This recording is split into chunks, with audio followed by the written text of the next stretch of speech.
কুমিল্লার ১৪ গ্রাম পদুয়াতে মাদক ব্যবসায়ীকে চাঁদা না দেওয়াতে ফার্নিচার ব্যবসায়ী নিয়ামতুল্লাহকে কুপিয়ে মারাত্মকভাবে জখম করে মাদক ব্যবসায়ীরা।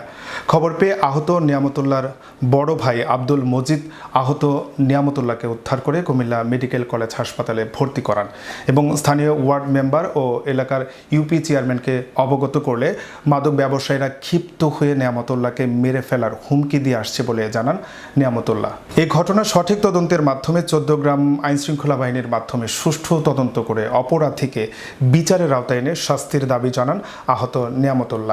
এরা আমার ব্যবসা বাণিজ্য করলে দেন না, খুশিদেরা এখন কি খুশিদের এসে বড় মাদক দাম কিছু এর পিছনে কিছু লোকজন যায় বা তাদের বিরুদ্ধে কেউ কিছু কথা বলে না। এরা প্রবাসী লোক এর বিরুদ্ধে কেউ কথা বলতে রাজি না।